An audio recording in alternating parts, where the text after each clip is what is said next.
네, 김선영 USA 미국의 장마감 상황을 살펴보도록 하겠습니다. 자, SH 인베스트먼트 김선영 연구원과 함께 얘기를 나눠보도록 하죠. 김선영 연구원님. 예, 안녕하십니까. 김선영입니다. 네, 저희가 이제 얼마 전에 이제 미국 내 이제 신규 주택 건설 수가 늘어났다 이렇게 전해드린 바 있는데요. 오늘 보니까 이제 미국 내 기존 주택 판매도 늘었다고 지금 발표가 됐습니다. 자세한 소식 전해주시죠.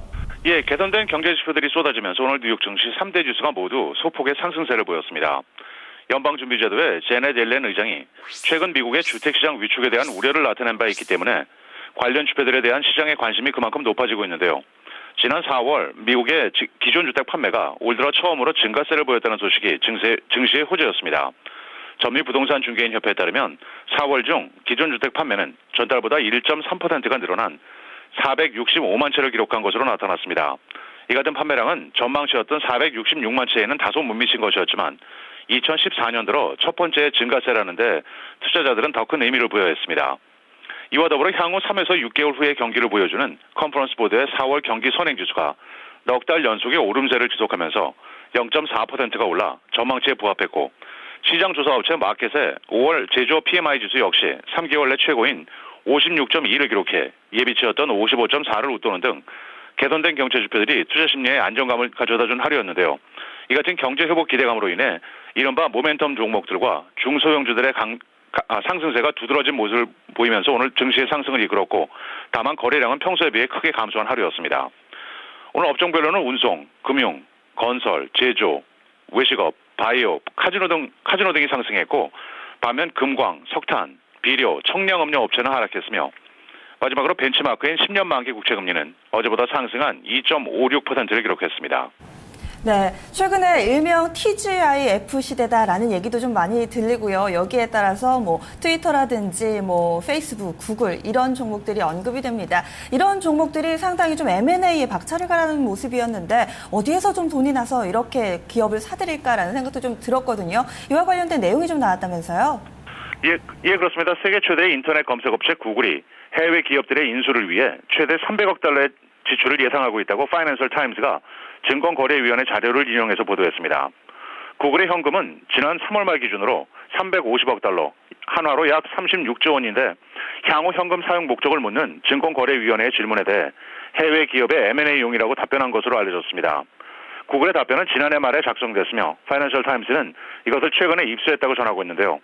구글은 올 들어서 지능형 온도 조절 장치 제조사인 네스트를 32억 달러에 매입한 것을 비롯해 무인 항공기인 드론 개발에도 참여하는 등 온라인으로 연결되고 이것을 통해 관리할 수 있는 사물 인터넷으로 사업 영역을 확대하고 있는 모습입니다. 오늘 특징 종목들을 보겠습니다. 오늘 나스닥 시장에 공모가 19달러에 상장된 중국의 이커머스 업체 JD.com이 10%가 올라 20달러 90센트에 마감되면서 성공적인 IPO를 성사시켰습니다. 아동복 판매 업체인 칠드런스 플레이스는 예상을 상회한 분기 실적과 함께 남미 국가들로의 사업 확장 계획을 내놓으면서 4.8%가 상승했고, 미국 도시 역사상 최대 규모의 부채를 이기지 못하고 파산한 디트로이트시에 총 1억 달러의 자금 지원을 하기로 한 JP모건 체이스가 0.8% 상승했습니다. 소매업체인 시얼스와 K마트의 모회사인 시얼스 홀딩은 지난 분기 적자 증가 발표에도 불구하고 시얼스 산하 카센터 비즈니스의 매각을 고려 중이라는 보도에 주가는 오히려 4.2%가 상승했습니다.